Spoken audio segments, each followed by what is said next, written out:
Well, it's the final night of October Horrorfest. I hope everyone's having a happy Halloween, full of boogeymen and mayhem. Anyway, for the final episode of the season, I'm taking a look at Halloween 3, Season of the Witch. And while this one doesn't really have good old Michael in it, it's still an awesome film. Originally, John Carpenter was going to make this series an anthology, with each one focusing on a different scenario. Of course, though, after this one came out, that shit changed, real quick, and they brought Michael back. Anyway, so as the film opens, we see a guy getting chased down the road by someone. The man was being hunted down by these men in black. No, not these guys. There you go, here they are. The attendant drives the man to the hospital, where he's under the care of Dr. Dan Challis. Later that night, another man in a suit blatantly just walks into the hospital and kills the guy by snapping his fucking nose or something, I don't know, it's pretty fucking brutal. Anyway, Dr. Challis chases him out, but before he can do anything, the guy blows himself up. He just literally, douses himself in gasoline, Spawn style, and then, yeah. A few days after, Challis is introduced to the man's daughter, Ellie, who came to town looking for some answers about her father's death.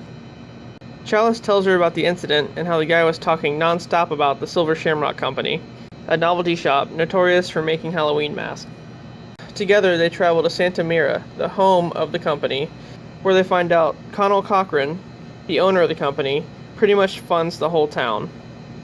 Also, that everyone there is very fucking sketchy. They go to a local motel and meet Marge and Buddy, who are two shop owners in town doing business at the factory. A few hours later, Marge is messing with the Silver Shamrock button that fell off of a mask.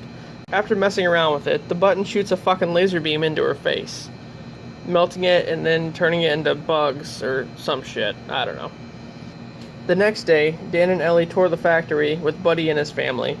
Dan slips away into a hidden part of the factory and finds out that the men in black are actually Cochran's henchmen, and that they're not people, but actually androids. Then, Challis is captured by the men and taken to Cochran, who unveils Silver Shamrock's evil plan. Using the mask empowered by a shard of Stonehenge, that's right, you heard me, Stonehenge, Cochran plans to sacrifice children who are wearing the mask on Halloween night to bring about a new age of ancient witchcraft.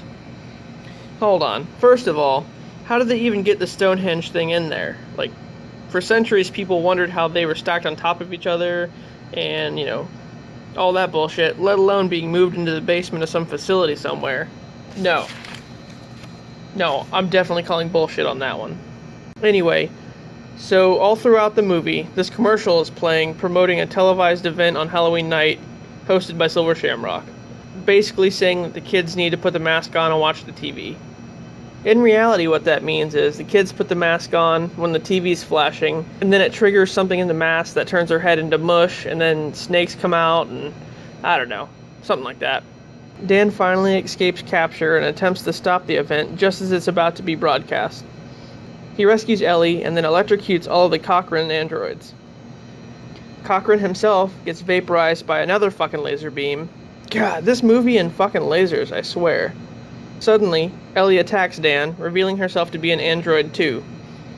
Originally I thought that they converted her into one, but I'm pretty sure this is just a copy, and he left the real one back at the factory. Uh-oh, sorry! Dan decapitates the Ellie android and then ends up back at the same gas station from the beginning of the movie. He calls a local TV station and tries to get them to stop broadcasting the commercial.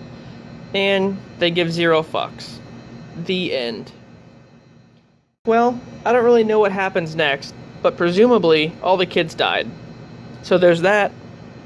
Anyway, that was Halloween 3, Season of the Witch. I hope you guys all have a happy Halloween, and I'll see you next year on the Horrorfest.